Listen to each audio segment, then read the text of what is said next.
David. Hello, Lucas. So we're here to talk about one of the fastest growing companies in the country. You worked in the television business for, you said, more than 25 years, something like that? About 25 years, yeah. And your primary job was in advertising. Mm-hmm. Television is still the single largest beneficiary of advertising funds and revenue in the country. Why make the switch to Facebook? Well, Lucas, look, huge champion of television. You know, obviously I spent most of my career there. But at the end of the day, I see myself as a brand builder and somebody that really loves changing an industry mindset about a brand, product, or service. And, you know, when I think about Facebook, you know, certainly television is an incredible reach medium, there's no question. But I think about a company like Facebook, which is really dominating the mobile conversation right now and layers so many benefits on top of television, from its targetability to its ability to measure everything we do, to its deep engagement. And you know, I'm incredibly inspired by that. You know, I really, at the end of the day, I love understanding and analyzing how new generations of audiences consume and engage with content, and ultimately connecting brands with them. So I was naturally drawn to Facebook because I do genuinely believe this is the greatest marketing opportunity that I will ever see in my lifetime. And so you brought up adding on to television. Do you see what you're doing as complementary, or do you also expect to siphon off some of the money that is flowing to television? Well, I think that's a good question. I think you know, there's no question we're incremental to television. You know, when I think about how consumers are using Facebook mobile, for example. You know, we have currently 132 million active daily users on Facebook mobile.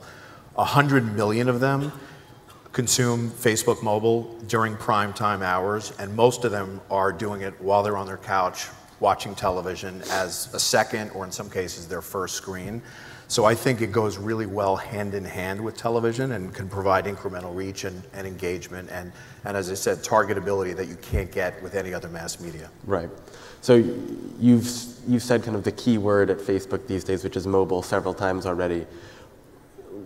In terms of second screen, in terms of how people are consuming Facebook while watching television or otherwise, it's primarily on mobile at this point. Is that matching with advertising? We have a big desktop business as well, but what we're seeing is, you know, mobile is really driving and transforming the way consumers engage with content today in ways that we're really just beginning to understand, frankly. You know, we, you know, a year ago didn't have much of a mobile business to speak of. In fact, mobile caught all of us by surprise, and I talked to many marketers and companies, and you know, the rapid change of adoption is happening at a very fast rate. Again, 12 to 18 months ago, we didn't really have a mobile business to speak of, but Mark Zuckerberg pivoted the entire company, said we would become a mobile-first business. It started by becoming a mobile-first product. So literally, you know, he would not take a meeting with a product manager if what they were presenting to him didn't start with a mobile product. And you know, fast forward a year later, more than 50% of our revenue is coming from mobile, and we've got a really robust business. The fact of the matter is, you know, mobile, we have a love affair with our mobile devices. You know, I heard a couple of interesting stats recently. You know, 50% of women have admitted that they'd give up their wedding ring before they'd give up their mobile device. And I'm sure some of you could Did they break that down by iPhone users versus Android? They did, and it was a general statement. But, you know, the fact is 90% of adults 18 to 29 actually admit to sleeping with their smartphones. You know, something that I'm sure many of us can relate to. It's an absolute love affair. As you know, it's the first thing we turn on in the morning or look at as soon as we wake up. We bring it into the bathroom with us. We bring it to the gym. It's in line with us at Starbucks, and you know, we're checking it throughout the day. And it's usually the last thing we look at before we go to sleep. So it's an absolute love affair. And when we think about our usage at Facebook, you know, 132 million daily users. They're big numbers, but it's not just the amount of users that we have, it's the engagement. You know, they're checking Facebook mobile on average 14 to 15 times a day. You know, if you do the math and you think you're sleeping 8 hours a night, you know, that means you're checking your mobile device, your Facebook mobile, probably once an hour.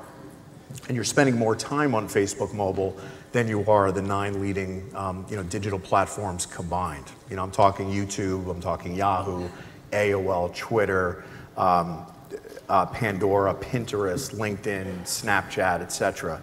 So it's the engagement is off the charts. How does the kind of ad or marketing campaign that works on a mobile device differ from that on desktop or that you see otherwise? I mean, if you're trying to convince someone who's 24 years old, they're on their phone, and you want to make sure that they see that advertisement or they're aware of that campaign, how is it different from what is already out there? Well, that's the beauty of mobile, actually. If you think about the pixel ratio of mobile, if you're running a video product, if you're running a video post or a photo post, it's taking up your entire screen. So, and it's in a linear format. So you're guaranteed to see the advertisement, which is what makes Facebook and mobile such an attractive advertising medium. And it's personal. I mean, this is this device is about as personal as you can get.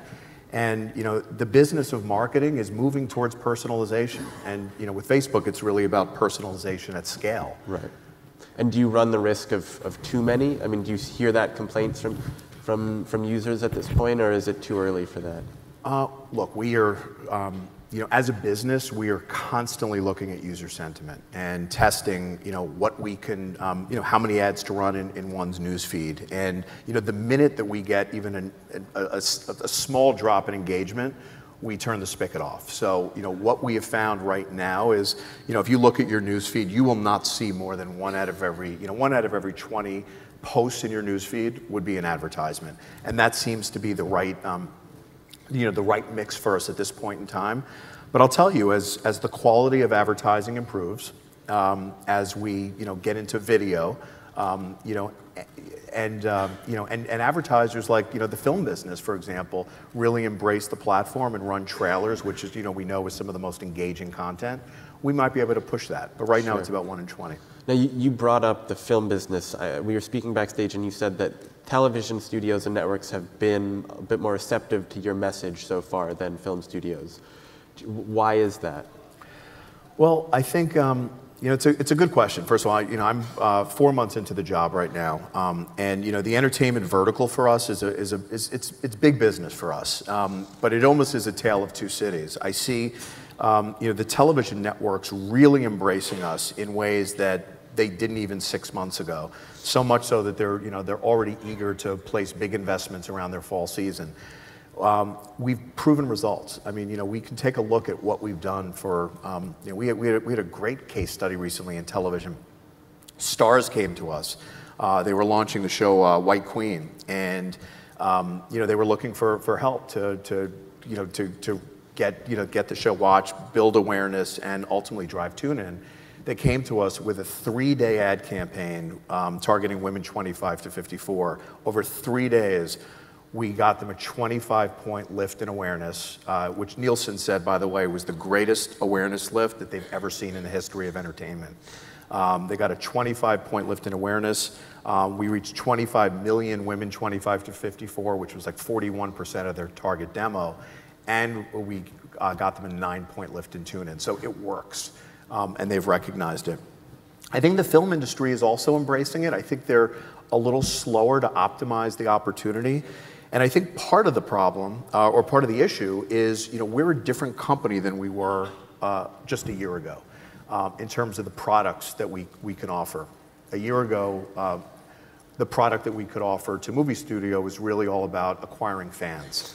And we all know that the social conversation and having fans definitely has an impact on the box office or the premiere of a television show. But perhaps more of an impact on a show that's ongoing, where you can continue to pick them up and interact with them. Yeah, well, what I think the movie studios, first of all, there's some legacy there. The movie studios have done things a certain way, and I think look, I see my job and my team's job as one where we can really help the studios optimize their experience.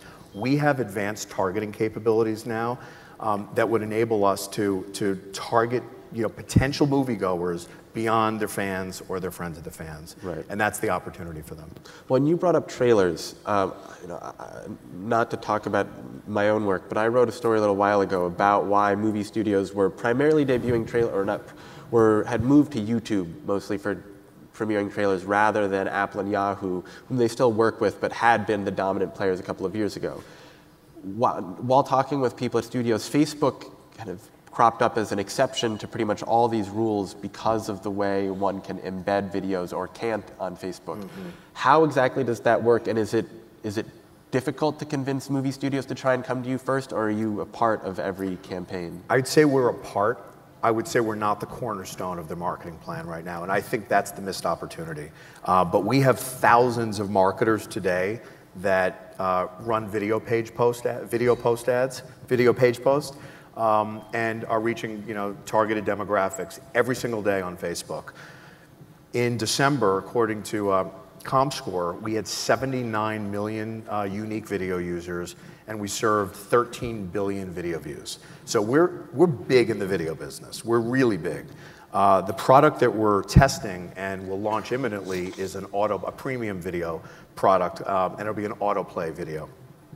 And I think that will be... So kind of like a TrueView on YouTube? Yes. Okay. And I think that is going to be a giant opportunity, a mass awareness opportunity for studios to get their message out broadly. We'll guarantee it. And the beauty about what we do at Facebook, unlike the old Wanamaker quote, half of my advertising is wasted, I just don't know which half. It actually doesn't apply to Facebook, which is what which is a real value proposition for us.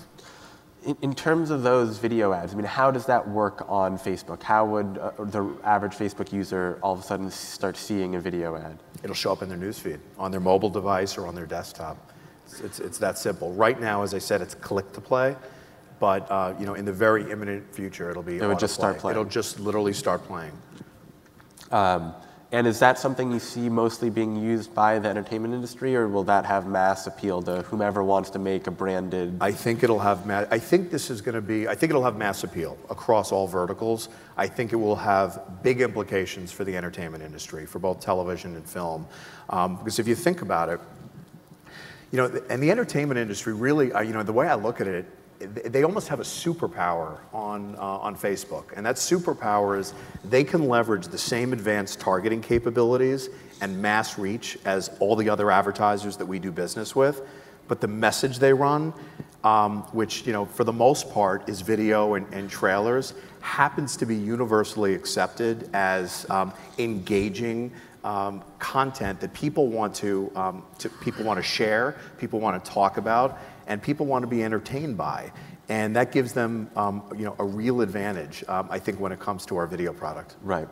And is the kind of the slight, or the reason it's not available yet is because you're trying to work out the kinks? Or, I mean, is there some concern that people wouldn't want a video just popping up in their news feed? Well, as I said, we take user sentiment very seriously. So we never launch a new product without doing extensive testing. So we are doing 3 rounds of testing with Summit Entertainment as our partner for the film Divergent, which is their upcoming release in March. And we just completed the 2nd round of testing just to make sure that user sentiment is strong, that we don't lose any engagement. And so far the results are very, very positive. So I feel very good that we'll have a product to bring to the market like I said, in short order. Okay.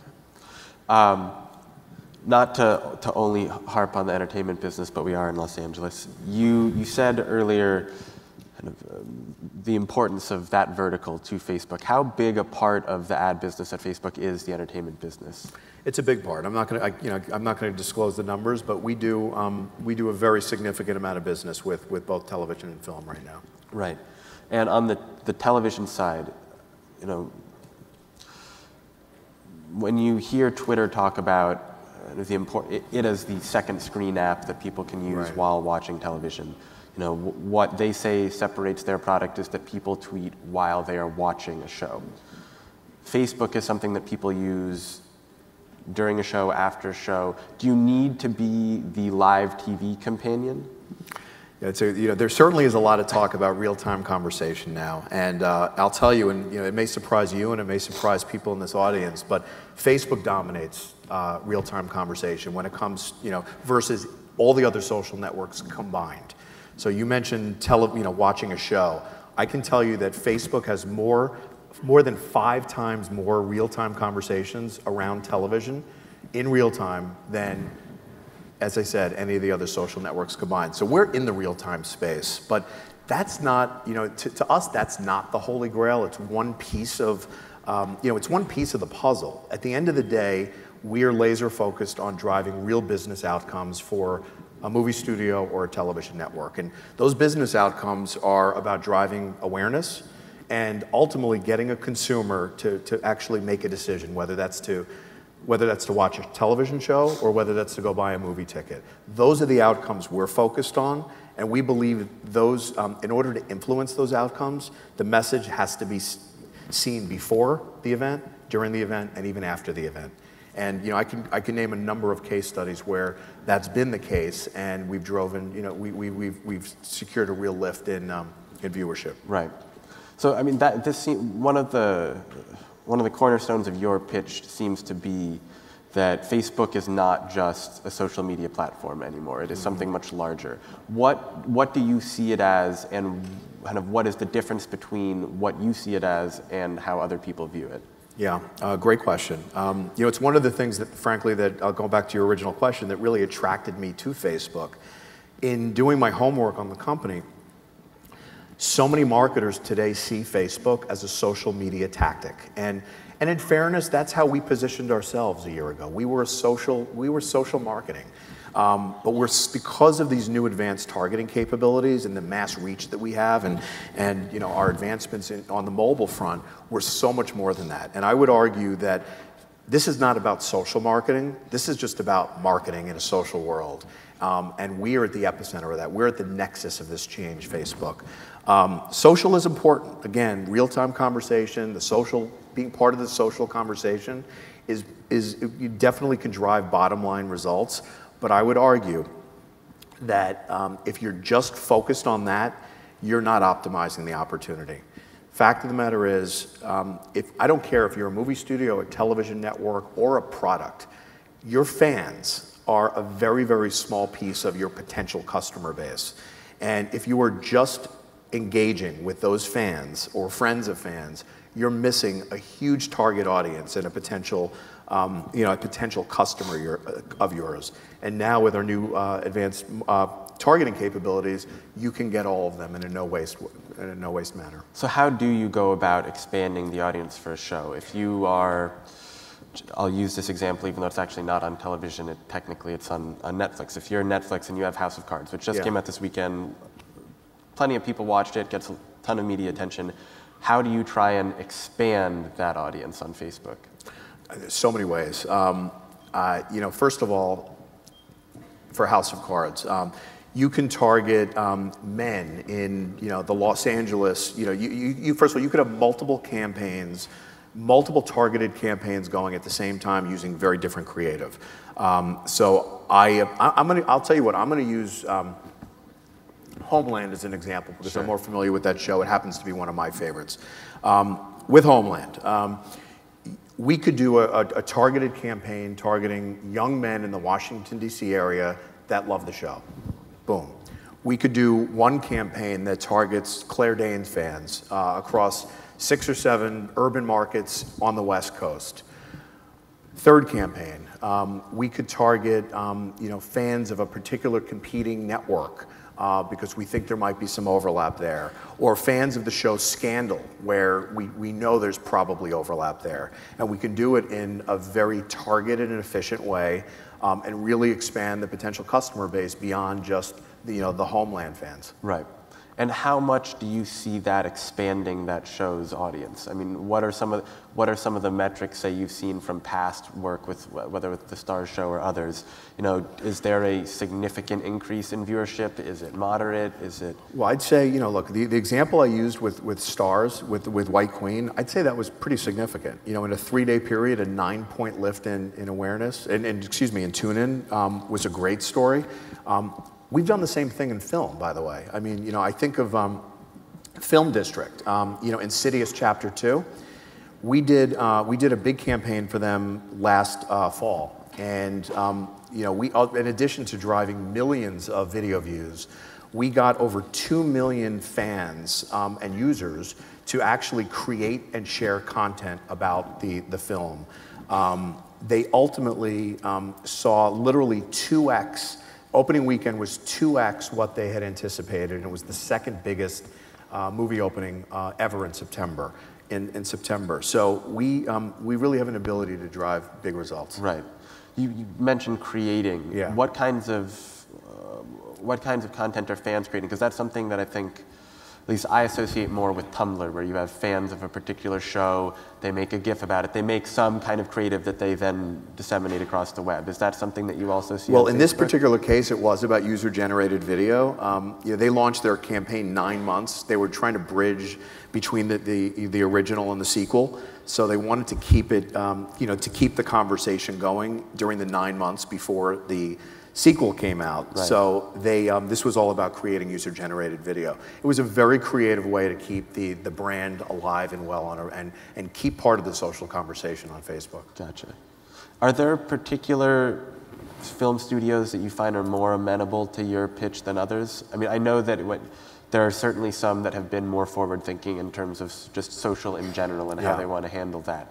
Are there some that you already consider valuable partners and others that you need to work with? They're all valuable partners. They're all valuable partners. I'd say some are optimizing the platform better than others. I use Film District as an example of a studio that really gets it and has done great stuff with us. But they're all, I can cite to a number of examples across all the studios, but there's a lot more work to do. I'll tell you that, look, I see my job and as I said earlier, my team's job is just helping marketers exploit, or film studios specifically, exploit this opportunity. And one of the reasons I'm here in Los Angeles is, I'll be meeting with the studios this week to try and get them to see what is possible.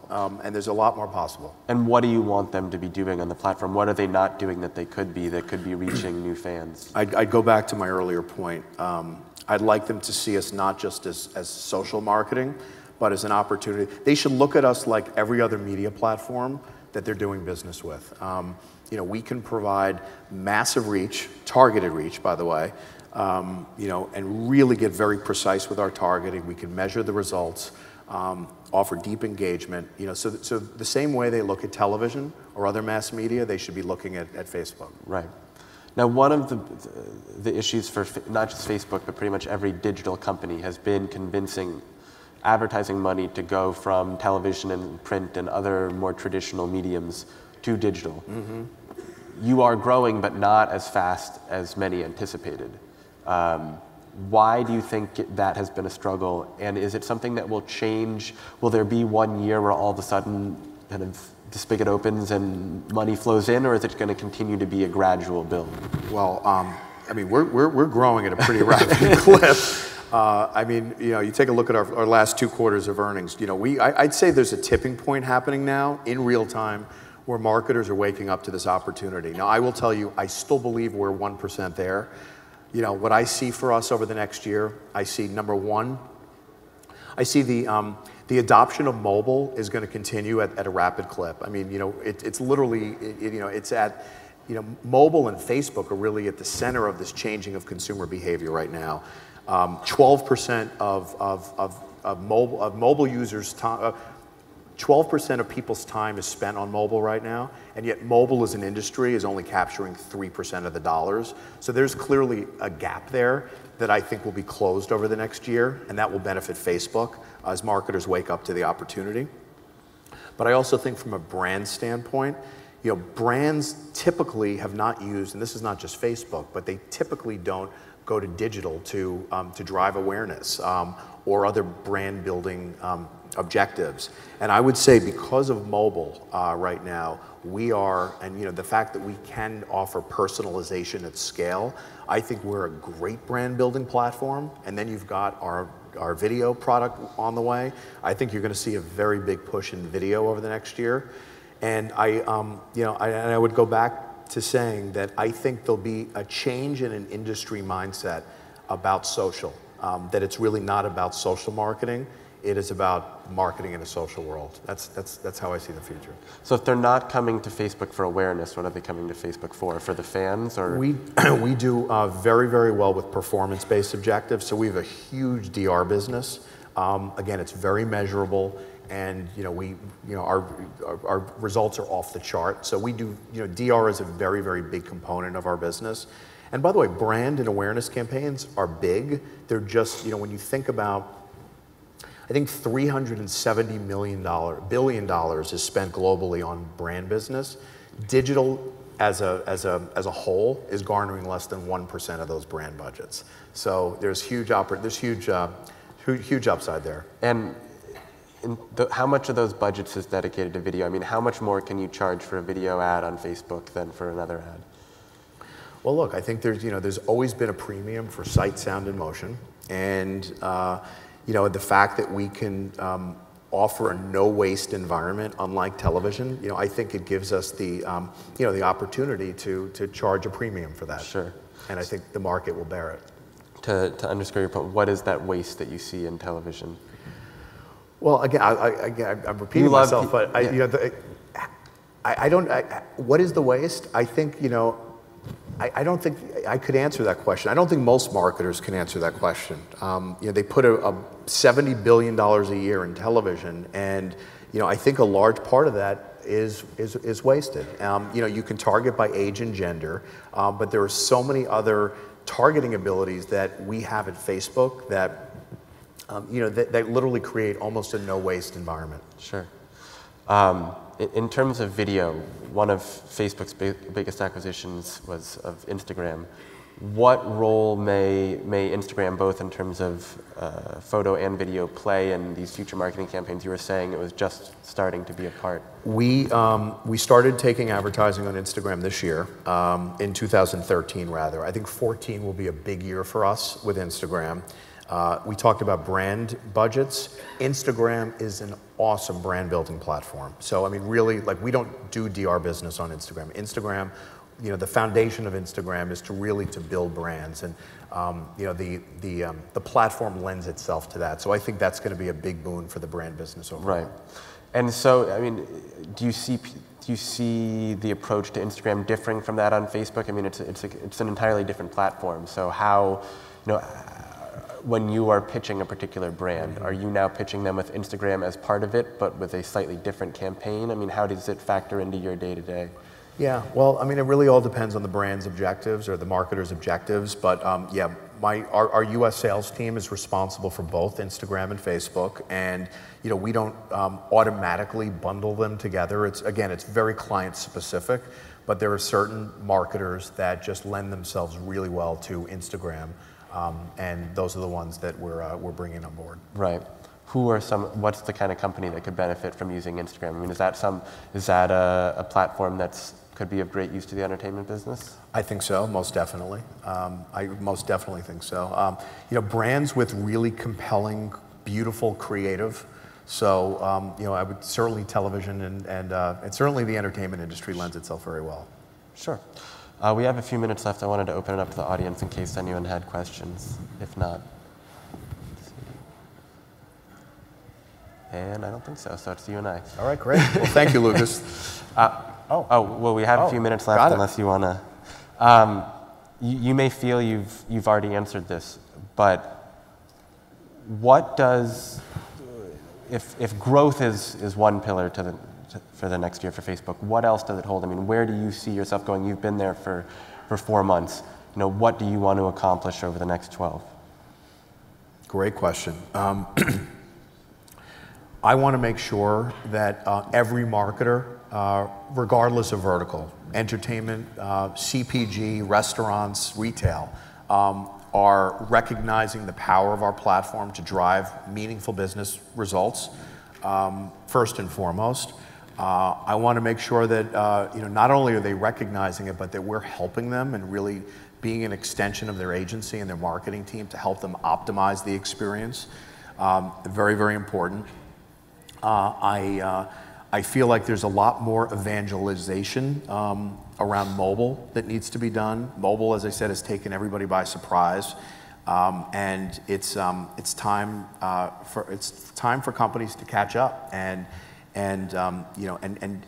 remodel or reconfigure their media and marketing mixes to reflect the changes in consumer behavior. So mobile is a big one. Brand advertising is another. and continue to drive you know, big growth for our customers and for Facebook. Right. How much, I mean, how much more room for growth for Facebook is there in the United States in terms of audience? Good question. Look, we continue to grow. I'd say that you know, the opportunity is most definitely with, you know, with time spent, you know, and engagement. And I think there's still opportunity to continue, you know, even though, as I said, time spent on our platform is greater than, you know, in aggregate, the 9 next leading digital companies. But I still think there's more opportunity for additional engagement and time spent. And I mean, is that even as more people switch to mobile, you feel like you know, mobile usage can be very fickle. Do you find that time spent on mobile, it's more uses but shorter periods of time? No. No? No, actually people are spending more and more. As I said, it's a love affair with mobile. Mobile is driving everything for us right now. Mobile is at the you know, the nexus of this change, and I see that continuing for sure. Okay. Well, thank you very much. Thank you, Lucas.